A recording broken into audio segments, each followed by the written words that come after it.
Hola Aldana, ¿cómo estás? Muy bien, muy contenta de estar acá, compartir este momento. ¿Cómo te presentarías? Soy Aldana Di Costanzo, una mujer soñadora, emprendedora, generadora, eh, mamá, eh, libre o con intención de seguir expandiendo mis libertades. Es- Generadora, ¿qué quiere decir? Las palabras que fuiste Y nombrando, que sí, pregunto que por las que me llamó la atención. tengo esa capacidad de generar cosas, de concretar, de tener ideas o escuchar ideas que me parecen interesantes, motivantes, con sentido y bajarlas a la tierra y concretar y generar, ¿no? Desde ese lugar lo pensaba. Un motorcito. Sí, ¿Y de dónde inquieta. viene ese motorcito? Eh, yo creo que hay un poco de herencia y un poco de dolor, ¿no?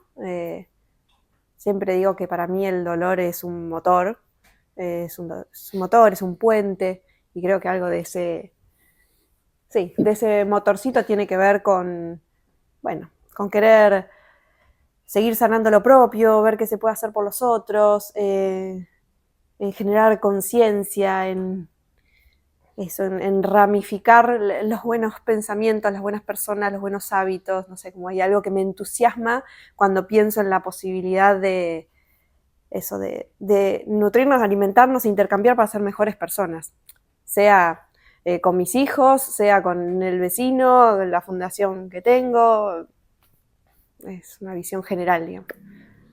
Hablaste del dolor. Ujú. ¿Tu primer registro del dolor o el más significativo arranca con la muerte de tu padre o tenés algunos previos? No, tenía 6 años cuando murió mi papá y ahí tengo el primer registro. Antes siento que fue una niñez linda, sana. Si bien conviví siempre con la enfermedad, con el cáncer, porque a mi papá le diagnosticaron cáncer cuando yo tenía 1 año, la manera de vivirlo fue muy, muy llevadera, ¿sí? Por lo menos lo que pudieron hacer mi mamá y mi papá para con nosotros, ¿no? Sé que ahora más O el grande, registro que vos tenés de esa situación. claro, claro, o todos los dolores de ellos y las internas y los vivieron de una manera que no fueron traumáticos, ¿no? Para mí, la enfermedad y las quimios, los tratamientos. Así que a los 6 años, bueno, tuve mi primer encuentro con la muerte y fue muy difícil, muy chiquita, no entendía, decía que era una pesadilla. Y el padre aparte, ¿no? Se cayó el techo de la casa encima tuyo. Sí, de una niña que en ese momento también, ¿no? Todo lo que significa un padre y ese enamoramiento y ese estar pegados y dormir la siesta juntos. Es más, ese día, la última vez que estuve con él, estuve ahí como tirada, él era gigante, yo chiquitita y durmiendo así sobre su cuerpo, ¿no? Un momento de la vida donde los dos pilares, donde la seguridad, donde todo está puesto ahí, ¿no? Y uno desapareció muy de golpe, si bien era un cáncer, estaba en periodo libre de enfermedad y no se esperaba, o sea, no es que venía decayendo, ¿no? Entonces, bueno, fue. Vos tenés un registro de esa enfermedad de tu padre y de que podía morirse aunque no supieras qué era la muerte. ¿Sabés que no, nunca me habían preguntado esto, pero no estaba conectada con la posibilidad de muerte, pero no por negación o porque mi familia fuera, porque no, sí hay conciencia de la enfermedad, pero no, está bien, era muy chiquita igual, ¿no? Pero no ligando eh, todo eso a la posible muerte. Tenés hermanos? Sí, tengo un hermano 2 años más grande que yo, Nicolás. ¿Y qué recuerdo tenés de ese día tan crítico, tan especial en tu vida? ¿Dormieron la siesta juntos, vos encima de él? Y después, Y después Me acuerdo, bueno, yo viví en zona oeste toda mi niñez y enfrente vivía mi tía, la hermana de él. Y jugábamos mucho con mis primas, así que nos habíamos ido esa tarde a jugar a lo de mi tía. Íbamos al cole a la mañana y a la tarde había ido a jugar a lo de mi prima, después de esa siesta con mi papá. Y lo que recuerdo es que mi tío nos dijo, vayan, vamos para su casa porque tu mamá tiene algo importante que decirles. O sea, mi papá se descompensó, o sea, todo fue en 2 horas, ¿no? Yo dormí la siesta con él, me fui a jugar y después me... Y bueno, y tengo ese recuerdo incluso físico, ¿no? Tengo sensaciones de estar en la cocina de mi casa y que mi mamá nos llamó a mi hermano y a mí, yo tenía 6, él tenía 8, y nos Ya la sentó. percibiste desencajada, digamos. Eh, ¿No ¿Sabés te acordás? que no me acuerdo tanto, sinceramente, Eras ¿no? muy chica. Pero siempre a mi mamá la recuerdo con mucho recurso, ¿no? Emocional, que bueno, creo que fue lo que nos hizo salir adelante y ser las personas que somos, ¿no? Ese sostén y ese... no, no la recuerdo ni desbordada, ni desencajada. La recuerdo muy presente, eso, ¿no?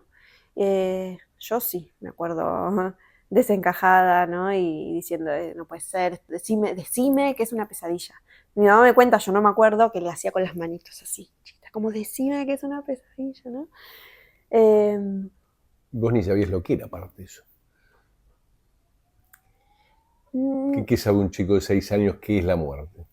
Eh, sí, depende, tal cual, depende el niño, depende el contexto familiar, los recursos, digamos, cognitivos, ¿no? Puede ser que sepan un poco más, poco menos, pero está bien lo que decís, porque en general a los 6 años el concepto de muerte y la irreversibilidad no está adquirido. Pero emocionalmente yo entendí. Eso, yo entendí. ¿Qué es lo que entendiste? Mi mamá dijo, papá se murió. ¿Pero qué significaba eso para vos? ¿Qué es Que, lo que entendiste? que no lo iba a ver más, que no lo iba a abrazar más, que no iba a compartir, que eso, que desaparecía, ¿no? Recuerdo después que empezó a venir gente a mi casa, y sí, esta mezcla de tristeza, confusión y enojo, ¿no? La confusión natural, ¿no? Un shock. Shock, sí. El enojo en realidad vino como después, ¿no? Al principio era tristeza y confusión. Ese día nos fuimos a dormir a la casa de unos amigos, que es un poco lo típico ¿no? que uno intenta hacer con los niños, que es buscar un refugio, un lugar seguro, mientras los adultos se ordenan o van al velatorio, ¿no? Entonces, bueno, eso pudimos, encontrar un lugar seguro, amoroso, cálido. Y fue una maratón, eso es una carrera larga. Hago una metáfora deportiva porque sos deportista, o así. Así que Sí, sí. una carrera larga. Fue una carrera larga. Esos días, esos primeros días, la infancia, ¿no? Y la juventud, infancia y la adolescencia en duelo, y la vida en general, integrando esta muerte. Es una carrera bueno, que no es carrera, pero es un trayecto largo, ¿no? Sigo transitando mi duelo, ¿no? Por supuesto la parte aguda y un montón de cuestiones he podido elaborar y tramitar, pero bueno, es un trabajo, un andar de por vida. Me sigue pasando que lo extraño, que quisiera que conozca a mis hijos, que me gustaría poder hablar de algunos temas que sé que él, por su personalidad, por lo poquito que pude conocer, más lo que me fueron contando, sé que él me entendería o que me daría un buen consejo. Entonces se sigue extrañando a un papá. ¿Cuál sería que te recuerdes la emoción dominante de ese shock, digamos? ¿El desamparo? ¿Qué? La soledad. Y la soledad no por no tener a nadie cerca, porque tenía en principio a mi mamá de fierro ahí un montón, esa como soledad íntima, ¿no? Ese dolor que es como muy muy de uno y en un punto necesario y que no se puede sacar de ahí. No es necesario, pero no es que haciendo algo, se sale de ahí. Es como un lugar que uno tiene que habitar, pero es triste, pero es incómodo, pero necesario. Pero para una nena de 6 años era como mucho. Eso. Y que de alguna forma me fue marcando, ¿no? Eso de los espacios como retraídos, sola, reflexivos, tratando de entender la vida, la muerte, la gente. No estudié psicología, me parece que casualmente. Ya vamos a llegar. ¿Y cuáles pensás que son los mecanismos con los que te vas adaptando a esa nueva realidad los años siguientes? Inmediatos hablo, ¿no? O sea, el resto de tu infancia, tu pubertad, tu adolescencia. ¿Qué es lo que...? Es interesante, pues no lo había pensado, pero hay algo en el hacer, ¿no? Empezamos recién hablando qué es esto de generadora, ¿no? Hay algo en el hacer que tiene una parte que está buenísima, ¿no? Que me permitió también de a ratos correrme un poco de ese dolor en el hacer, pero bueno, que es como un arma de doble filo, es como... Bueno, un narcótico. Claro, haces y haces y te desconectás o haces y a ratos puedes conectar, ¿no? Y en ese hacer fue prontamente, bueno, empezar a hacer gimnasia rítmica, ¿no? Fue como una vez que nos acomodamos un poco, mi mamá dijo, bueno, a ver, vamos a un club, ¿cómo podemos rearmar? Que es algo del duelo, ¿no? Ir rearmando la vida, volviendo a conectar con cuestiones vitales, ¿no? Y el deporte, el club. Y bueno, y ahí ya empecé a hacer gimnasia rítmica y... ¿Qué edad tenías? Tenía 8. Ah. Y ahí empecé a poner gran parte de lo que me pasaba inconscientemente, o sea, lo veo ahora, ¿no? Espera, ¿y qué es lo que te pasaba? ¿A los 8? Cuando dijiste, empecé a poner gran parte de lo que me pasaba. ¿De qué estás hablando? Sí, esa tristeza, esa soledad, eso por lo cual trabajo hoy, que es que el afuera no te entiende o no termina de conectar o te esquiva porque se incomoda con la muerte. No tolera. ¿Cómo? No lo tolera. No lo tolera, no sabe qué hacer, qué decir, entonces... Y yo me daba cuenta que yo quería hablar de mi papá, ¿viste? Eso lo recuerdo mucho. Entonces por ahí me encontraba con personas que sí podían y era como, Un abrazo. Sí. Sea porque lo conocían a mi papá y podíamos hablar de él y anécdotas o de cómo era, o gente que podía hablar de la muerte y qué hacía tu papá, ¿no? Como esto de poder tramitar algo a través de la historia, del recuerdo, pues yo tenía poquita historia también. Entonces, bueno, todo eso, esa soledad, esa tristeza, ese enojo también por no tenerlo, creo que se puso en acción. ¿Y qué encontrabas en la gimnasia rítmica? Y creo que encontraba distracción al principio. Sí, algo... siempre me acuerdo que tengo unos escritos, pero yo más de adolescente, me salté una parte, pero escribía mucho. Y en esos escritos repetía el vacío, ¿no? El tema del vacío que yo sentía. Y creo que hay una búsqueda, bueno, después de grande, con trabajo personal, más la psicología, es como comprender que no es para llenar el vacío, ¿no? Pero en ese momento había esa sensación, incluso con la comida, ¿no? La sensación de comer para... Llenarlo. Sí, o de hacer para llenar. ¿Tuviste algún trastorno alimenticio? ¿Sabés que no llegué? Y ahí otra vez la traigo a mi mamá, ¿viste? Como que importantes son las figuras parentales en esos momentos porque, bueno, me acompañó un montón para tener conciencia, pero bueno, entre que había un vacío y algo mío ahí más que en la gimnasia rítmica, el tema del cuerpo y... Muy exigente. Claro, yo no tenía como el estilo de cuerpo por ahí que se esperaba. Siempre fui flaquita, pero con piernita, colita, entonces siempre tenía que hacer dieta y me quedaba fuera de torneos internacionales por estar fuera de peso, como fue muy difícil. Pero bueno, eso conectaba con el vacío y había algo ahí que se llenaba. Pero bueno, me hablas de la gimnasia y me vienen como muchas más cosas de aprendizaje, de alegría, de haberme nutrido, haber aprendido, de ser gran parte de lo que soy por eso, ¿no? A través de eso. Entonces, te abrazaste a esa tabla, digamos. Sí, definitivamente. Y me salvó. Bueno, como otras cosas que ya llegaremos en mi vida donde me puse a hacer, a veces con un sentido más propio, a veces con sentido más hacia afuera, pero en el hacer que me salva. ¿De qué? Me salva del sinsentido, como de los lugares más oscuros. ¿Te salva de ellos o te salva de conectar con ellos? Claro, no, ellos existen. Igual. Exacto. Que así todo igual conecto a veces y voy como a lugares muy difíciles, muy oscuros, bueno, ¿no? La mente humana, la existencia humana tiene como esos lugares.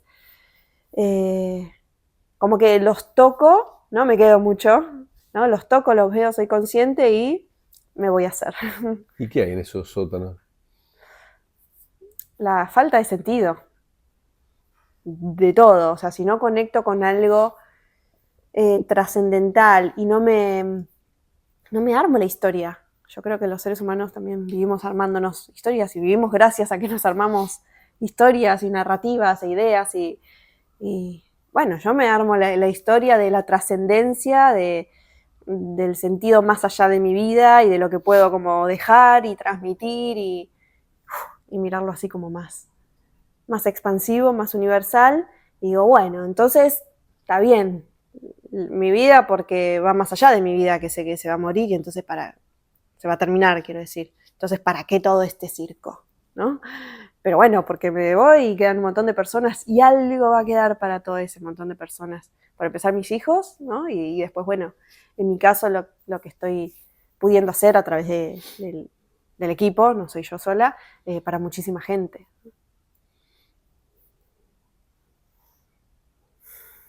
¿Tenés algún registro de que ese sinsentido estuviera presente antes en tu vida, antes de la muerte de tu padre? Difícil porque eras muy chica, pero el vacío ese que habrías... No, arranca ahí.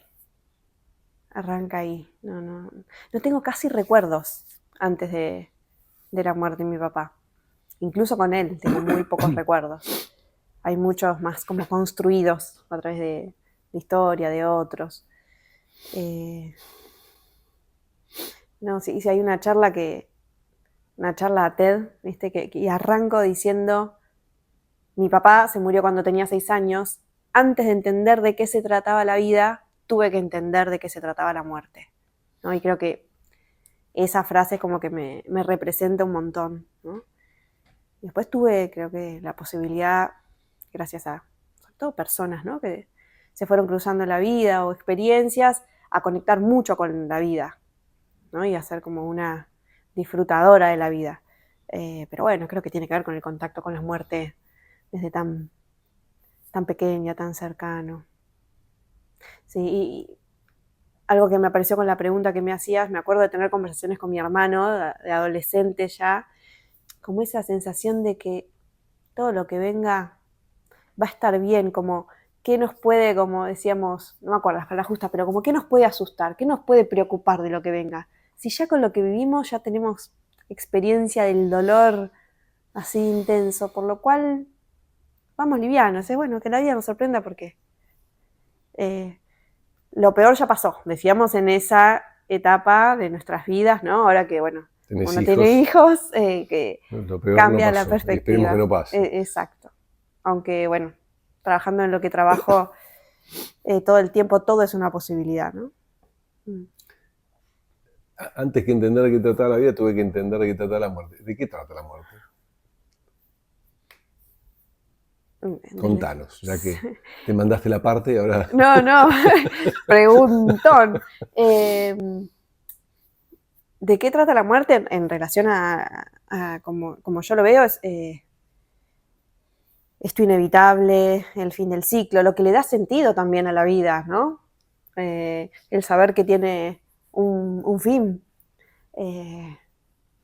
Y a la vez como esta dicotomía que me viene como el sin sentido y el mucho sentido. Es como, dale, si se va a terminar, vamos con todo porque esto se termina, hay que disfrutarlo.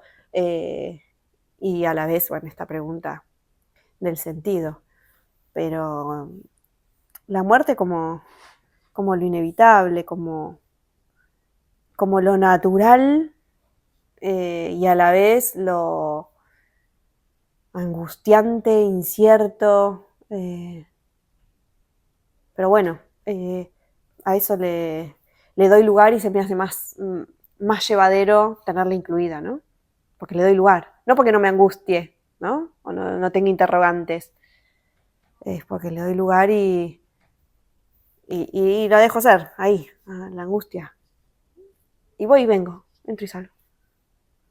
No la negás, digamos, un signo de inteligencia mínima, digamos. Mínima, sí. ¿Cómo sigue tu historia? La gimnasia artística, tu secundaria, ¿cómo es tu adolescencia con toda esta historia tan intensa, tan difícil que te había tocado vivir? Y mi adolescencia fue muy tironeada por la gimnasia, que estaba en un muy buen momento, gimnasia rítmica, que es esa con la cinta, la pelota, el aro, bueno, eso. Tironeada por todas esas exigencias, esas posibilidades, mucho entrenamiento, mucho concentrar, mucho viajar, mucho tener que organizarme con el cole. Y tironeada por la adolescencia, la rebeldía, el hacer las cosas que no hay que hacer, y una adolescente típica, sobre todo a los 14, 15, el querer retirarme, o sea, dejar la gimnasia, pero a la vez estar en un buen momento, pero querer vivir la vida de un adolescente, como de mucho tironeo. Estas angustias, estos sinsentidos que te contaba, muchos problemas económicos en mi casa, que bueno, que como todo, la mayoría de las familias, cuando uno de los dos referentes, y aparte que si son proveedores, ¿no?, generan ingreso, desaparece, se desarma todo y encima, bueno, lo que había podido generar, mi papá era el único proveedor en ese momento, mi mamá como que colaboraba con actividades, pero... y después de que muere mi papá, se funde mi mamá. Entonces, de lo que había dejado mi papá, por situación país, X, así que quedamos como en la nada. Y bueno, y ahí sí recuerdo mucho la angustia de mi mamá, que es lo que siempre decimos también en la fundación y el trabajo que hacemos. Todo duelo, toda muerte tiene su dolor, no se compara una con otra, todo es doloroso, pero si además de ese dolor por la muerte tenés que pensar que quizás no tenés que darle de comer a tus hijos, el duelo es otro, ¿no? Entonces nunca nos faltó para comer, no es ese extremo, pero sí situaciones como muy complejas. Así que en mi adolescencia yo estaba como preocupada por mi mamá, que eso fue algo que me marcó mucho también, y poder entender hasta dónde uno llega como hijo, ¿no? Pero me llevó muchos años. No sé si sigo también como entendiendo. O sea, tu relación con tu madre es compleja. Sí, en realidad... Por definición es compleja. Claro. Claro, y no la nuestra en sí, o sea, yo con ella, por el tipo de preocupaciones que tengo, ¿no? Como quizás la miro demasiado. Ella es bastante sana, ¿entendés? Y el vínculo es sano, pero yo por ahí quedó como esta marca, y que pasa mucho también en las familias. El estrés. En duelo, sí, y la preocupación por el otro, ¿no? Que depende la personalidad del niño, se pone como en un lugar de adulto. No le corresponde. Exacto. Porque no está preparado. Exacto, y fue así. ¿Y eso dura cuánto? ¿En mi vida o en general? No. Estás hablando de tu vínculo con tu madre, tu adolescencia. Ah, ok. No, el vínculo con mi madre en la adolescencia fue bien, mi rebeldía, ella lo supo como... Pero cuando me contás el quebranto, de que se funden, sí. y eso, esa angustia y todo eso por por la situación económica, digamos, ¿dura cuánto? Ustedes con tu hermano se ponen a trabajar y... Exacto. Sí, a los 18 yo ya trabajaba un montón, estudiaba psicología, ahí me retiré de la gimnasia, pero justamente por esto, porque tenía que trabajar y estudiar y por alto rendimiento me retiré en mi mejor momento, pero estuvo bien también. Sí, que ahí no se termina, o sea, ahí como viene otra etapa donde siento que puedo hacer algo, puedo generar plata, puedo traer la plata a casa, puedo... después me voy a Costa Rica a vivir y también a buscar ingresos para resolver unas deudas que teníamos acá, ¿no? Eso, siempre ahí poniendo el cuerpo, pero poniendo el cuerpo con alegría, ¿no? Porque lo de Costa Rica fue como dar materias libres en la universidad para poder estar allá varios meses y poder generar el dinero que se necesitaba, trabajar 1000 horas, dormir re poco, también tenía 20, 19, 20, por lo cual todo eso se podía, ¿no? El cuerpo daba, pero eso es como que la palabra sacrificio siempre estuvo como transformada, ¿no? En alegría, en disfrute,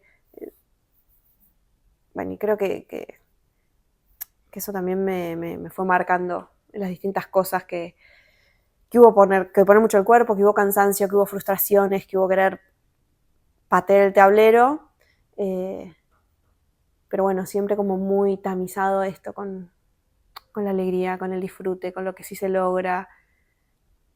Soy como muy positiva, de a ratos un poco idealista, que tengo como que bajarme a lo real, a la frustración y a cosas, pero me sirvió, ¿no? Esto decía porque a los 18 hubo un cambio de ciclo, digamos, pude empezar a hacer algo con el tema de la economía y durante varios años, bueno, ayudé a mi mamá, después me fui a vivir sola, pero seguía ayudándola y así hasta que fui entendiendo que cada uno arma también la vida que puede y fui encontrando como un poco más mi lugar en relación al vínculo, a mi mamá, a la familia. ¿Cuándo se te ocurre empezar a considerar que querías estudiar psicología? En quinto año, sí, tuvimos la materia, psicología, en el cole y no estaba como apasionada como estoy ahora, ¿no? Era como a ver, ya sabía que tenía que estudiar porque venía así como, bueno, somos nosotros la primera generación de profesionales en mi familia y eso estaba claro, trabajar y estudiar y bueno, probemos por acá. No lo conecté en ese momento con mi historia, no, fue como... Y después me fui enamorando de la profesión a medida que fui estudiando y después ejerciendo. No fue como un amor a primera vista, ¿no? Fue como... Mejor. Sí. A veces son peligrosos. Es verdad, como más profundo. Pues. Y después, o sea, te recibiste y ¿cómo fue tu camino profesional hasta llegar a ir haciendo lo de tu desarrollo de la fundación? Yo, antes de recibirme, empiezo trabajando en cosas relacionadas. Perdón, no conté mi parte. Fui moza muchos años. ¿Cómo qué? Moza, Okay. Camarera, sí. Que disfruté hasta el día de hoy. Digo, si me llego a quedar sin trabajo, yo vuelvo a la gastronomía, que me encanta, lo disfruto, me iba bien. Bueno, así que unos años fuimos y después empecé como a trabajar en recursos humanos, en selección de personal, siempre como, a pesar de no ser psicóloga, algo relacionado con eso. También empecé a trabajar en el Ministerio de Salud, con programas de disminución de la mortalidad materno-infantil, entonces yo me iba metiendo como en tema. Hasta que, y siempre leí mucho sobre duelo, muerte, me llamaba la atención. Que no nos lo daban en la universidad, un temón, ¿no? Que hay ahí un agujero por el cual trabajo hoy en día también. Y leyendo algo de Elizabeth Kubler-Ross, ¿no? Me pongo de pie. Pionera. Una Sí, genia. definitivamente. Que contaba cómo trabajaban con niños y adolescentes en duelo en otros países. Me acuerdo que dije, ¡ah! esto hubiésemos necesitado nosotros como familia, Y dije, bueno, voy a sumarme, voy a ver qué se está haciendo en el país, yo quiero ayudar a estos niños, ¿no? Y ahí empieza lo que hablábamos del seguir sanando, de seguir haciendo algo con el dolor, ¿no? Ahí fue clarísimo. Y bueno, me encontré con que no había nada en Argentina de esto, de acompañamiento al duelo infanto-juvenil. Y ahí ya me había recibido, apenas, sí, hacía poquito que me había recibido, cuando leí esto y cuando yo digo, me bajó la señal, ¿no? Y bueno, y a mí me da mucha, entre gracia y ternura cuando, ¿no? Me miro así, porque yo dije, bueno, no hay nada, entonces lo voy a hacer, ¿no? Como si fuese fácil ir al kiosco, me elijo un chocolate, ¿no? Entre esa frescura, inocencia, locura, pero bueno, todo eso, si le sumás convicción, perseverancia, profesionalismo, bueno, equipo, gente, se convierte en cosas maravillosas, ¿no? Así que, bueno, dije eso y dije, voy a hacerla. Después no tenía idea como por dónde arrancar, ¿no? Y ahí fui que toqué la puerta en cuidados paliativos, en el área de cuidados paliativos del Hospital Tornú, con la directora para decirle, necesito que alguien que sepa, porque yo no sé, me diga si esta idea está buena, ¿no? O es como un delirio. Uno más de los que tenemos. Exacto. Y me dijo, definitivamente no hay nada de esto, ¿Qué es edad necesario. tenías vos, Aldana? Y ahí se me van, pero yo creo que tendría 25, menos. Es una joven profesional, digamos. Sí. Era como que tenía mucha pasta para mucho, pero en realidad no sabía nada. Bueno, como cuando uno se recibe al poquito tiempo, ¿no? Y me dijo, está buenísimo, venite acá a la unidad, a cuidados paliativos, para empezar también a vivirlo, pues yo había leído un montón, pero bueno, de la lectura. Y bueno, y ahí empecé mis primeros pasos, acercarme a la muerte de otros, digo, no la de mi papá a nivel personal, sino desde el rol profesional. O sea, ahí vos te acercabas a adultos que se estaban muriendo para asistir a los hijos chicos de esos adultos que se estaban muriendo. Sí, pero todo esto como muy cauteloso, ¿no? Más al principio observando, porque yo no estaba todavía como formada oficialmente, después con algunas intervenciones, pero empezando a ver qué le pasaba no en los libros, sino en la realidad a las personas en duelo y a los niños en duelo. Bueno, y así empecé a... siempre digo que yo no me considero como muy inteligente a nivel así cognitivo. Me costó mucho la universidad, si bien la hice en los 6 años, pero tenía que estudiar un montón, ¿viste? No es que tengo facilidad. Pero sí soy muy perseverante. Y siento que tengo la capacidad de enamorar al otro en relación al proyecto. Entonces yo digo que ahí empezó como mi enamorar a la gente en relación a Iken y lograr que se sumen, porque yo no tenía un peso. Entonces digo, ¿cómo armo una institución? ¿Cómo logro que el otro se sume, sea parte, haga que esto sea posible? Bueno, y ahí ya en el mismo equipo me crucé con la primer psicóloga que se sumó, que armamos el logo. Bueno, todo tiene una historia muy linda, pero no voy a hacer zoom en cada cosa porque estaríamos años.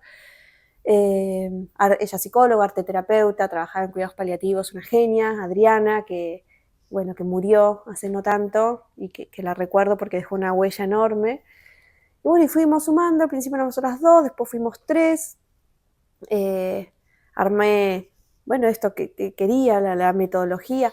Es linda la historia porque tenía, claro, que era un abogado para decir, bueno, que una fundación, hay cuestiones, bueno, no tenía el dinero para la consulta con el abogado, conseguí un amigo que me dijo, bueno, dale, yo te ayudo con el primer impulso, pagó la consulta. Y todo el inicio fue, en los primeros tiempos fue mucho de pensar el cómo, de formarnos, de buscar la metodología y de empezar a difundir lo que queríamos hacer. Nos llevó como un año todo eso.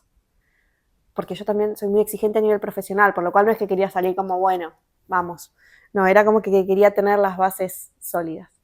Y bueno, y así fuimos 3, empezamos a sumarnos y llegamos a ser 42. Hoy somos 30, después de la pandemia se achicó un poco el equipo, somos 33. Y bueno, ahí en el 2008 fundé Fundación Iken. O sea, ella tiene un montón de años. 16 años. Y también, ¿cuántos años tenías en el 2008? Eras muy jovencita. Ahora tengo 43, Bueno, no me acuerdo, pero bien. sí, Sub claro. 30. Sí, re sub ¿Y la 30, sí. metodología en qué consiste? Para algo tan difícil. Bueno, nosotros, primero, antes que la metodología, como ¿qué hacemos? ¿No? Tenemos dos grandes líneas de trabajo que son como el corazón de la fundación. Una es el acompañamiento psicológico a niños, adolescentes, familias en duelo por la muerte de seres queridos. Y ahí tenemos distintos dispositivos, que es el grupal, que es donde más personas asisten, es decir, encontrarse con pares que atravesaron situaciones parecidas, siempre coordinado por profesionales de la salud mental. ¿Eso es virtual o presencial? La mayoría es presencial, tenemos algunos grupos virtuales para llegar a otros países y otros puntos del país. ¿Y es para niños también eso tienen? ¿O es solo adultos? No, ¿lo virtual decís? No, invito No, los encuentros. sí. Es más, nace y el corazón y todo comienza con niños y adolescentes. Siempre el adulto a cargo, porque para trabajar con un niño en duelo, el acompañamiento a quien es el sostén, la guía, el ejemplo. Que le ayudaban a Aldana cuando Exacto, tenía 6 años. Exacto. Y después fuimos ampliando mucho las líneas. Ahora también tenemos acompañamiento para jóvenes, para papás y mamás en duelo por muerte de hijos, específicamente en duelo perinatal. ¿Duelo perinatal es cuando un hijo se muere en la panza de la madre? En la panza o una vez Inmediatamente. nacido. Exactamente. Que, bueno, tiene toda una especificidad porque es uno de los que se llaman duelos silenciados, ¿no? Que por esto de que quizás el otro no llegó a ver al bebé, no llegó a compartir, a vivir, como que socialmente se le da poco lugar a ese duelo. Entonces, es muy difícil hacer un duelo cuando el afuera no te da lugar, no te habilita, no está disponible para compartir el dolor, ¿no? Entonces, bueno, es todo un tema. Hace poco fui a presentar mi último libro a México y se me apareció una chica que tenía 17, pero que a sus 12 se había suicidado su hermano. Y que, claro, y todo el mundo giraba en torno a acompañar a los padres, no solo ella, sino el entorno, ¿no? Y ella decía, yo no, hola, estoy acá, me pasan cosas, o sea, no, se me suicidó mi hermano a mis 12, mis padres están devastados y no hay lugar para mi dolor, digamos. Todo, ¿no? Vos tenés que portarte bien porque pobres tus papás, se les suicidó un hijo.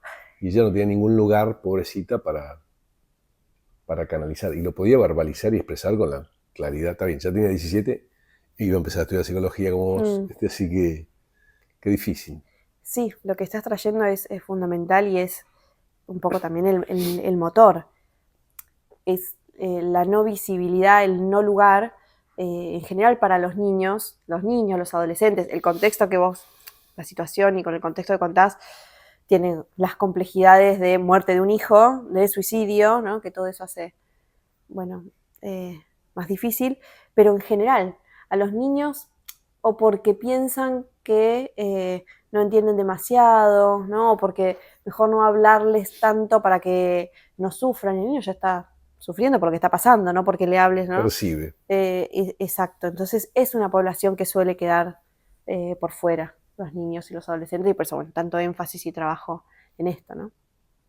¿Y en qué, someramente, porque no nos podemos quedar todo el día hablando, aunque lo haría, en qué consiste un chico, Aldana, que tiene 6 años, con la Aldana adulta de hoy, si la tenés que asistir, ¿en qué consiste el proceso de asistencia de esa Aldana de 6 años que se le murió el padre después de dormir la siesta? Primero es la posibilidad de generar un espacio, en este caso en la fundación es un espacio como físico, real, de encuentro, para poder hablar del tema, si el niño lo necesita, hacer preguntas, compartir lo que le pasa, todo en relación a la muerte. ¿Qué es lo que tiene de diferencial? Que en otros contextos de la vida del niño no hay lugar para hablar de la muerte, de su dolor, de su duelo. Entonces, cuando vienen a la fundación, saben que ahí se puede, ¿no? Entonces se pueden expresar con libertad, pueden decir cosas que en otros contextos no pueden decir, pueden preguntar, ¿Qué cosas? ¿no? Me da curiosidad con eso. Sí. Por ejemplo, Por ¿qué ejemplo, barbaridades has escuchado que no pueden decir en otros contextos? y desde que mi papá se murió, yo ya no tengo ganas ni de levantarme, ¿no?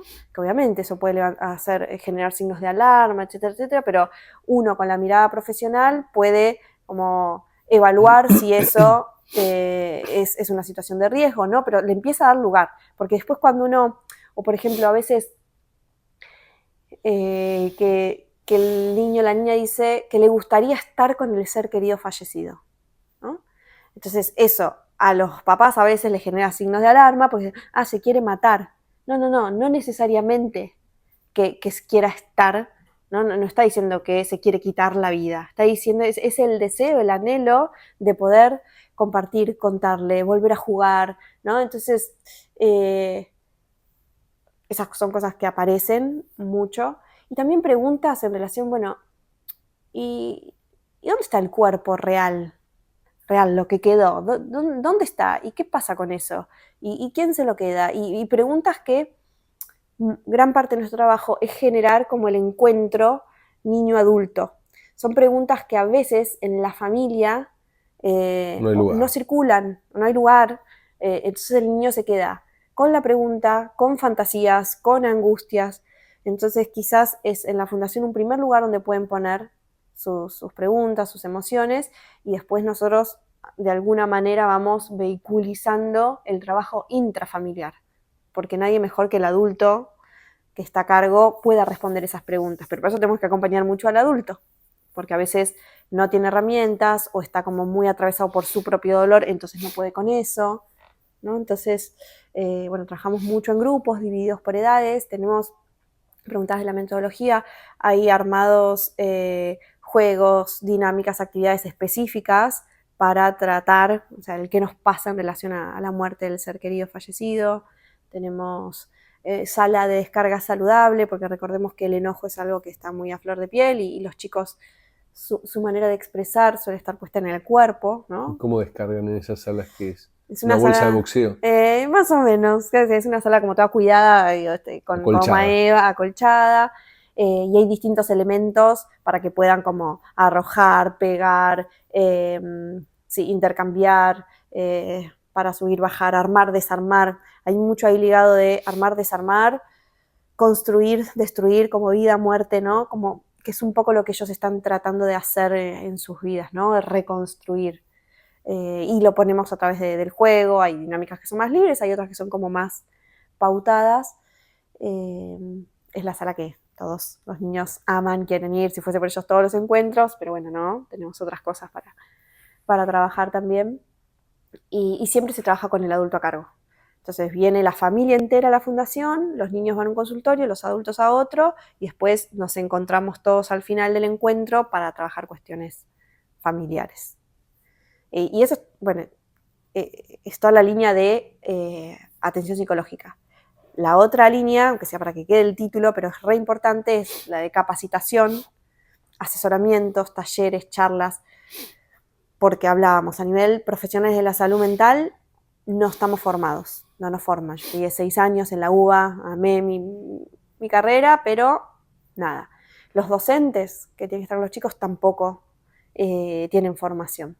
Bueno, por eso estoy también tras 2 proyectos de ley que presenté en Cámara de Diputados relacionados con duelo, porque esta visión de cambio sistémico, no solo de lo que hacemos nosotros, sino con todo el sistema, toda la comunidad que acompaña a la persona en duelo, y el poder llegar a todo el país, todo esto necesita cuestiones para mí de políticas públicas para poder lograr el alcance que estoy soñando. Pero bueno, volvía porque uno de los proyectos está relacionado con educación y duelo. Me acordé por lo de los docentes. También trabajamos en empresas, cuando fallece un empleado, cuando hay personal que trabaja con mucha gente y esa gente tiene situaciones de duelo, y es como acompaño desde mi rol y desde la empresa. Muchos con organismos del Estado también. Entonces, la idea es que donde hay personas, hay vida, donde hay vida, hay muerte, y ahí queremos estar para acompañar a quienes quedan, ¿no? Un poco la idea de Ken es Aykén significa vida en lengua mapuche y tehuelche, porque la idea es acompañar para resignificar la vida después de la muerte, ¿no? ¿Por qué mapuche y tehuelche? Y porque yo soy medio así como muy de Argentina, lo nuestro, lo propio, y me parecía que era algo así que nos podía identificar, y es linda la historia porque el nombre lo pensamos con mi mamá, ¿no? Que para mí es una de las protagonistas, que nunca sale en cámaras, pero una de las protagonistas de esta historia, y todavía tengo guardado el listado de nombres que ella me fue buscando, así como de lengua originaria, y bueno, y quedó ahí. ¿Cuánto, en promedio, llega un paciente, una persona, cuánto tiempo lleva el trabajo en la fundación, en promedio? Hasta que más o menos puede seguir con su vida, por más que después dure toda la vida. Sí, es interesante la pregunta porque nos lleva a eso, a pensar o a reflexionar, a conversar sobre el tema de los tiempos, ¿no? Y el duelo. Yo te puedo decir, a nivel estadístico, en la fundación la mayoría de las familias están un año. Eso no nos da un dato en relación al duelo, porque aparte pensá que cada familia ingresa en momentos distintos de su duelo. Hay familias que a las 3 semanas se están contactando, y hay familias que pasaron 8 años para que inicien. Entonces, ese año es relativo de en qué momento de su duelo, ¿no? Claramente es el momento que lo necesitan, porque más allá del tiempo hay algo de los síntomas, la pregunta, o cosas que les suceden por lo cual necesitan acercarse, pero es relativo, digamos, el tiempo de ¿Y el trabajo en promedio, que es un encuentro por semana? ¿Cuál es una frecuencia de trabajo? Los encuentros grupales son cada 15 días y se evalúa en cada caso si es necesario también algún acompañamiento individual. Eso también se intercala con los grupos. Algunos pacientes por algún motivo tienen solo acompañamiento individual. Por ejemplo, en casos de muerte por suicidio, que se acercan y el niño todavía no sabe cuál fue la causa de muerte, se trabaja mucho con el adulto y con el niño. Pasa que a veces el niño empieza a preguntar cómo murió y el adulto no está listo para decirle el cómo. Entonces acompañar mucho al adulto para que encuentre los recursos internos para decirle al niño qué pasó. Y recién después pueden ingresar al grupo, porque en el grupo se trabajan mucho las causas de muerte y cómo fue, y qué te pasó con eso, y cuando te enteraste, cómo te contaron. Entonces, si el niño no sabe y está teniendo una pregunta, es como un poco exponerlo a una situación, ¿no? Entonces, primero trabajamos intrafamiliarmente en forma individual y vincular, y después ingresan a los grupos. ¿Todo esto lo fuiste armando de otras experiencias que habían, como citabas a Kubler-Ross, o también en tu camino autodidacta, digamos? Los grupos nos inspiramos y nos comunicamos, y estuvimos intercambiando con una fundación de Alemania que trabaja hace mucho en estos temas, y bueno, y nos compartieron muy generosamente. A mí me gusta siempre nombrarlos porque quienes están antes que nosotros, quienes son generosos, ¿no? Nos compartieron su metodología, que tuvimos que readaptarla un montón porque es otra cultura, era otra disponibilidad económica, pero nos sirvió como guía, nos sirvió un montón. Entonces empezamos medio parecidos a ellos. Después, en nuestra propia experiencia y en el andar, cambiamos bastante. Así que podemos decir que es inspirado en esta fundación alemana, pero con toda nuestra impronta de estos últimos 10 años de probar qué nos sirve, qué podemos, qué nos sirve, qué le sirve a nuestra comunidad. Así que bueno, ahora tenemos un modelo propio. Recién contabas que en la pandemia se habían achicado un poco. ¿Qué es lo que pasó? ¿Económico, digamos?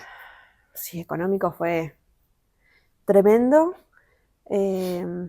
Costó mucho después de la pandemia que las familias vuelvan a lo presencial. Hubo ahí como un momento que decíamos, Todo gente, Zoom. claro. Y el equipo también, sí, se achicó un poco. Pero sí, cimbronazo económico se sintió y todavía no estamos pudiendo remontar tanto. ¿Cómo son los recursos de la fundación? ¿Provienen de los pacientes, de empresas, del Estado? ¿Cómo se financia la Es fundación? variado, las fuentes de financiamiento son variadas. No tenemos ningún subsidio del Estado ni ninguna empresa que concretamente, como en las empresas, las fundaciones de empresas que están como acompañadas. Nosotros trabajamos bastante con ventas de servicio a empresas y a Estado, ¿no? Todo lo que es estos talleres por muerte de empleados, módulos para empleados en duelo, capacitaciones para el área de recursos humanos. Con el Estado generamos convenios de capacitación. Hace poco, bueno, un convenio con los 47 hospitales para capacitar al personal, y ahí sí cobramos, porque después todo lo que tiene que ver con la comunidad, si bien alguna familia o sea, la familia que puede paga, igual es simbólico para lo que es un espacio terapéutico privado. Muchas familias tienen becas, medias becas, hay programas gratuitos, entonces tenemos que salir a buscar recursos por otro lado para que eso sea posible, ¿no? Así que básicamente es venta de servicio, hay campañas de donaciones, de pequeños donantes, digamos, como se conoce. Tenemos también programas de padrinazgo, donde se le propone a una persona física que tenga posibilidad económica o una empresa que apadrine durante todo el año un niño o una familia o un grupo entero. Tenemos muchos grupos funcionando y tenemos mucha demanda. Así que, bueno, siempre es un desafío, ¿no? Entre lo que uno visualiza en relación al crecimiento y a la posibilidad. Después, en lo La vida real, misma. sí, por ejemplo, el año pasado fue así. Organizamos las primeras jornadas latinoamericanas de duelo, y ahora el año que viene, pues son cada 2 años, tendremos que hacerla y todavía estamos buscando financiamiento para poder hacerla. Entonces, potencial hay un montón. Yo formo parte de Ashoka, que es Lo una... conozco bien. ¿Conoces? Ah, bueno, qué bueno que no Sí, tengo... casi soy becario de ellos en la Ah, prehistoria. ¿en serio? Sí. Bueno, entonces a mí Ashoka me ayudó un montón esto para pensar en relación a lo que hago, el impacto que tiene, el impacto que puede tener, esto a lo sistémico, y bueno, está buenísimo, pero como emprendedor social innovador uno está siempre ahí pensando en grande, y después la realidad es, bueno, se puede hacer, por eso digo, desde la fundación podemos hacer esto. Entonces yo todo el tiempo estoy pensando desde otros lugares qué se puede hacer para que la causa, o sea, ya excede la Fundación Aiken, que la amo, que es parte de mi identidad, que tiene que ver con mi historia también, pero hay algo que trasciende y es la causa duelo infanto-juvenil, que a nivel Latinoamérica está casi inexplorado, o muy poco, y fundaciones, aparte de eso, con el formato de fundación, de poder llegar a la comunidad donde el dinero no sea una limitante. Yo me acuerdo que cuando, ahí en la idea de mi juventud, que dije quiero hacer esto, lo que sabía es que nunca, mientras yo esté viva, el dinero va a ser una limitante para que se acerquen a la fundación, porque nosotros no hubiésemos podido pagar un privado. Entonces,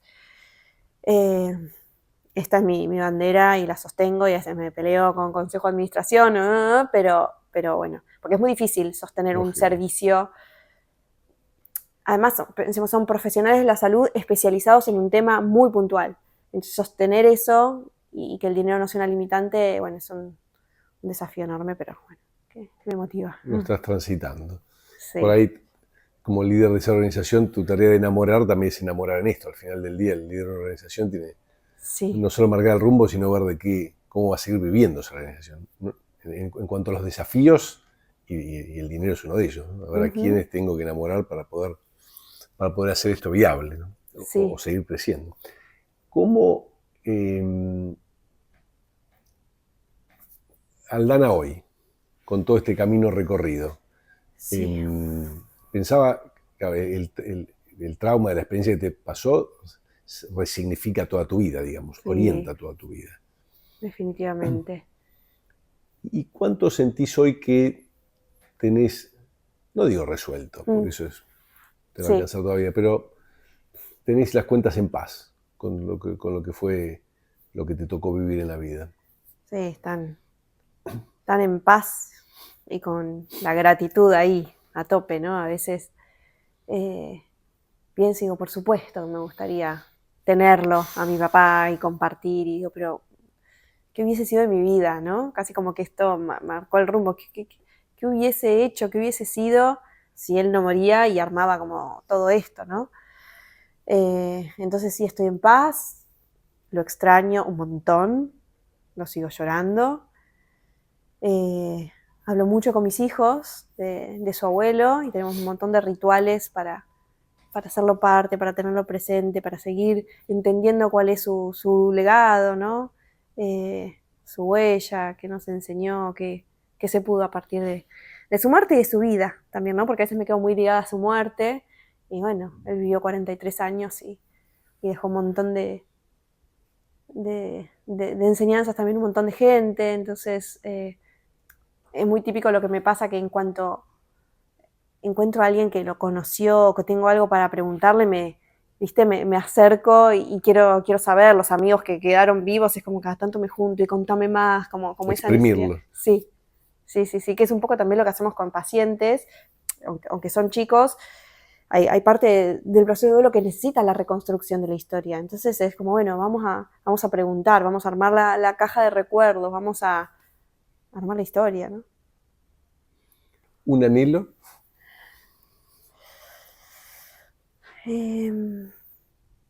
Tengo dos. Uno es que mis hijos sean agentes de cambio, ¿no? Como que sean eso, que hagan algo con su vida, que tenga sentido, un poco lo que me pasa a mí, más allá del cómo, ¿no? Pero que entiendan el sentido de trascendencia, que entiendan que esto es un ratito y que después hay mucho más. Que eso venga de la mano del disfrute, ¿no? Ojalá. ¿Qué es que después hay mucho más? ¿Estás hablando de la vida eterna? ¿A qué te referís? Sí, que hay mucho más de los que siguen. Quiero decir, uno se muere, pero si uno deja cosas que están buenas, que tienen sentido, le sirven como a un montón más. Y, armar una posta que uno pueda pasar. Exacto. Ese es uno. Y después otro anhelo es, bueno, que el trabajo que hacemos en la fundación, a través de las políticas públicas, pueda llegar a todo el país, a cada rinconcito, y que también se pueda replicar el trabajo, en principio digo, en Latinoamérica, ¿no? Con que sea Latinoamérica, igual con España estamos ahí muy también en conversaciones, pero que esto se expanda, o sea, que podamos vivir como, que se expanda no es solo que haya muchas fundaciones, Aiken o con el nombre que sea, es que se expanda la conciencia, ¿no? Que como sociedad podamos acompañar los duelos de otra manera, ¿no? Con más posibilidad de estar en función de lo que necesita el que duela, escuchando más, sin tanto temor a hablar de la muerte, porque eso nos generaría muchos más duelos saludables, menos duelos complicados, ¿no? Entonces, yo no sé que de todo esto voy a llegar a ver viva, ¿no? Pero ya lo que va pasando en relación a la Fundación Aiken, la presentación de los proyectos de ley, algunas cuestiones así a nivel global, me dan como alegría y esperanza y sé que esto sigue. Me acuerdo, sabes que ahora que hablo de la trascendencia, después de un montón de trabajo, burocracia y trámites, recibí el estatuto de la fundación que decía por 99 años, fue como, oh, wow, ¿no? Esos 99 años y... Es un plazo, sí, probablemente más largo que uno mismo. Sí, eso fue como fuerte. Ahora, antes de hacerte alguna pregunta final, qué interesante, vos hablas de el anhelo de trascendencia de tus hijos, que por un lado te iba a decir, que hincha pelotas, déjalos en paz. Tal cual, yo también cuando... Pero después dije, está bueno lo que anhelás para ellos, ¿no? Es una exigencia, pero diga, pensaba en estos tiempos donde tanta vuelta a un camino divergente, el que vos planteás, que es el engrandecerse uno mismo en este pedazo de vida que hay, ¿no? Si querés lo pienso como caricatura en varios líderes políticos, ¿no? Que necesito que todo el universo me preste atención a mí, básicamente. Sí. Disfrazado de relatos y causas nobles, pero al final lo único que necesito es ser que todos los faroles me estén enfocando, ¿no?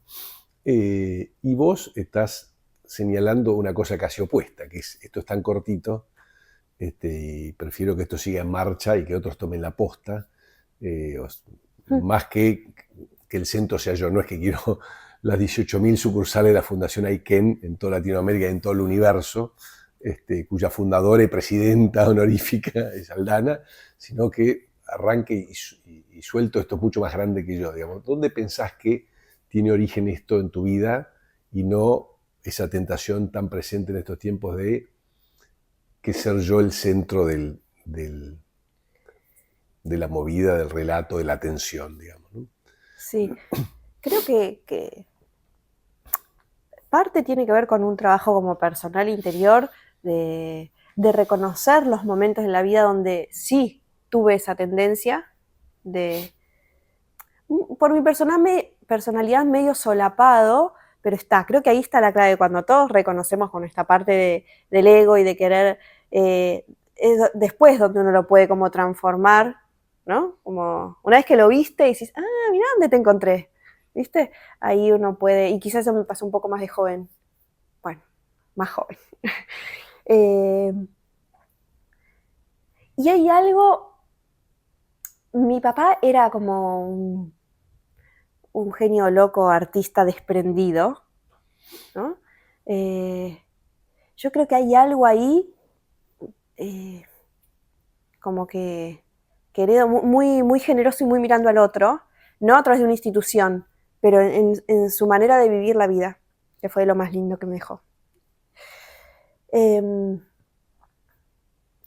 Y después mi abuela paterna, la mamá de él, con el ejemplo de que estoy lejos de ella, pero de la bondad más noble, más pura que conocí en mi vida, de una humildad, y eso, y desde no tener nada a ser la persona más generosa como que conocí, y siempre, esto sí, lo resaqué ella, como pensando el bien al otro, ¿entendés? Como deseándole el bien al otro, hasta personas desconocidas. Eso lo reaprendí de ella, y me acuerdo de no comprender mucho, pero de sentirlo, ¿entendés? ¿Y esta mujer por qué piensa así? Pero después de ir como entendiéndolo emocionalmente. Entonces ahí tengo como, no sé si era la pregunta, pero bueno, me vino como eso, como de dónde viene esta parte mía, si puede venir de algún lado, es ahí. Y después yo creo que la vida y distintas personas o situaciones que me fui cruzando. Sí, pero tuve que trascender, mucho ego. También hacía gimnasia rítmica, que es muy individual, que competir, que ser la campeona de no sé qué. Nunca tuve un estilo así como de plumas, pero hay como la tendencia de ser mirada. Bueno, y hay algo en el ser mirado. Un ser humano. Exacto, que nos hace humanos y que no está mal y que es parte. La cosa es, bueno, dónde uno lo pone o el para qué. ¿Alguna pregunta que te hubiera gustado y que nos quedó picando?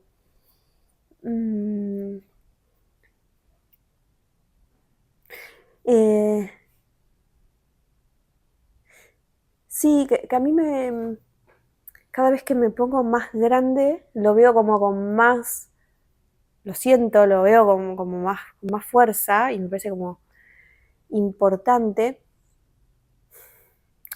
Por mi historia y por mi personalidad, yo mucho tiempo fui como muy sola a hacer cosas y pensaba que sola podía, y era muy autosuficiente, muy independiente y muy poder poner el pecho de ir sola. Incluso esto que le contaba del deporte, ¿no? Y para mí fue como un quiebre el querer armar la fundación y pensar, pero por 1 minuto y medio, que iba a poder sola, ¿no? Digo, la conciencia del aprendizaje en relación a cuánto necesitamos de los otros, que parece como algo muy obvio, pero bueno, los que somos por ahí más autosuficientes o pensamos que lo somos, fue como un quiebre enorme, como yo acá no puedo hacer nada sola. Si yo quiero que esto crezca y que tenga sentido para un montón de gente, y fue un trabajo enorme porque también me costaba hacer con otros. Estaba muy acostumbrada a hacer sola y que me salía, ¿no? Entonces fue muy desafiante, de mucho crecimiento, pero a la vez mucha necesidad. Entonces, bueno, por eso para mí Aiken tiene mucho sentido, no solo lo final, lo que hacemos por la gente, mi historia en el medio, sino a nivel personalidad y transformación y bueno, y hoy por hoy somos un equipo hermoso de seres humanos, a nivel profesional, hay mucho vínculo, mucho apoyarse, trabajamos con un tema que nos atraviesa un montón, que trabajamos todo el día con la muerte y el dolor del otro, y que lo hagamos todos los días no significa que no nos moviliza, que no nos conmueve, que a veces necesitamos compartir lo que nos está pasando con el dolor del otro, con colegas, que es fundamental esto para poder ser sostén de otros, ¿no? El reconocer y dar lugar a lo que nos duele, propio o del otro, ¿no? Y bueno, y todo eso pasa en la fundación y bueno, y todo eso tuve que atravesar para que ahora esté tan feliz de hacer con otros, ¿no? No me imagino otra manera que no sea con otros, ¿no?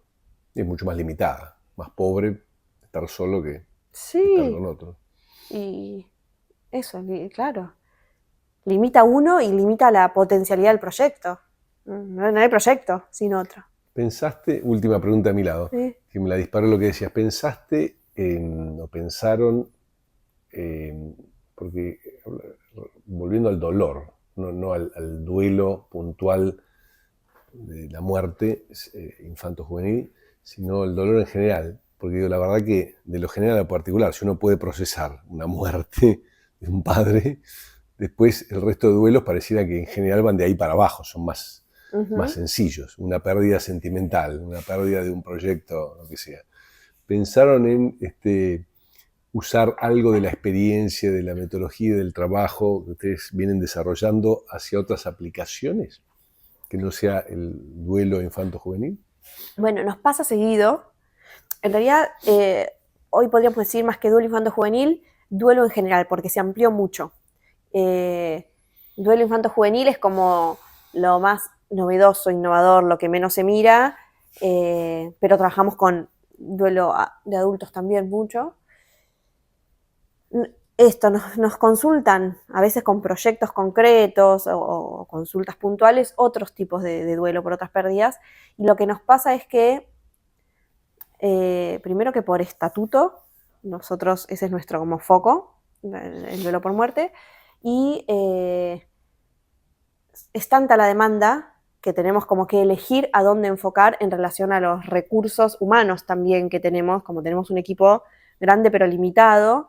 Entonces por ahí si vienen con un proyecto que no tiene que ver con... tendríamos que crear equipo para eso, ¿no? También lo que sentimos es que el duelo por muerte tiene una especificidad donde nosotros somos, bueno, expertos por decirlo, ¿no? Exacto. Y que queremos como en el buen sentido explotarlo, es como, mirá, que nosotros somos buenísimos en esto. El otro también, porque hay muchas similitudes en otros duelos también, de otros tipos de pérdida. Pero bueno, por eso yo también, un poco yendo a tu pregunta, estoy en un momento, bueno, que esto puede ser como otra pregunta, otro mini espacio que abro, que me parece interesante como de diferenciación de la fundación, ¿sí? Siempre fue como Aldana, Aiken y todo así. Lo mismo. Exacto. Personalizado. Yo en 2020, antes de la pandemia, me corrí de la dirección ejecutiva, me fui con conciencia de que la institución y mi persona necesitábamos otra cosa. La institución, otro tipo ya de liderazgo, no porque iba mal, estábamos en el mejor momento, pero ciclos, ¿viste? Y yo también, bueno, yo estaba exhausta. Mucho crecimiento esos últimos 5 años. Y ahora, eso fue un momento como de empezar a diferenciarse. Y ahora estoy en otro. Es, bueno, ¿cómo hago crecer a Aldana profesional, que ya empiezo a tener como un nombre, soy referente, sin quedarme como ligada? O sea, siempre la fundación va a ser una partecita de mí, pero no mi todo, ¿no? Entonces eso también para los emprendedores, no solo sociales, digo, de todo tipo, es como todo una tarea que bueno, que a veces conlleva mucho trabajo personal. Por supuesto. Es soltar y sí. arrojarte a lo desconocido, seguir Sí. hacia lo desconocido. Entonces, bueno, eso, Aldana profesional independiente, digamos, sí explora otros tipos de de trabajos relacionados con duelos por pérdidas de otras cuestiones, pero lo que es la fundación enfoca más al duelo. Bueno, Aldana, un placer conversar contigo este rato. Gracias. Muchísimas gracias. Igualmente, y gracias por acompañarme a recorrer mi historia, que uno no se sienta seguido, ¿no? A recorrer como lo propio y tan amoroso, tan cuidado, así que un placer, gracias. El otro día, una postdata, justo me llegó un video de un rabino que contaba que un chico se le había muerto el padre y había llegado a la escuela y el profesor lo recibió diciéndole: no tengo respuestas para lo que te pasó, pero podemos llorar juntos. Me pareció excepcional, ¿no? Fue justo hace 2 o 3 días y hoy estoy conversando contigo, así que dije, qué sanador poder llorar juntos a veces, ¿no? Poder visibilizar el dolor del otro, abrazarlo aunque uno no tenga respuesta. Sí, me hiciste acordar, me encantó porque hay algo de eso, obviamente que hay una teoría, una técnica detrás, pero hay algo de esto, de no querer siempre llenar con palabras, ¿no? Lo que decía el rabino, sino la manera de estar presente con el otro, eso en un duelo es fundamental, y lo mucho que podemos hacer a veces con poco, puede ser difícil, pero poco, ¿no? Un niño que falleció su papá, que se suicidó y que no le habían podido decir qué había pasado. El otro día que está en el grupo, es decir, que ya pudo la mamá decirle qué pasó, estábamos trabajando un termómetro de las emociones, ¿no? Y dice, yo lo que más siento es alivio, porque estaba tan confundido y mi cabeza pensaba tantas cosas tan distintas en relación a qué había pasado, cómo había sido, que cuando me pudieron decir que sentí un alivio enorme y me siento mucho más tranquilo, decía. Estoy menos ansioso, estoy con más posibilidad de concentrarme para el cole, porque ya no tengo que estar pensando qué pasó, ¿no? Entonces digo, el hecho de poder decir, ¿no? De dar espacio, de traer la verdad, a medida que pueda el adulto, ¿no? En la medida que pueda, en los tiempos que pueda, pero eso es de un alivio y una posibilidad enorme para que después el niño pueda procesar todo lo otro que tiene que procesar en relación a su dolor, a un reordenamiento, pero la claridad, ¿no? y los hechos tal como ocurrieron, eso da un camino enorme. Entonces, que sepamos el rol importantísimo que tenemos los adultos en la vida de los niños en duelo. Eso. Muchas gracias. Gracias a vos.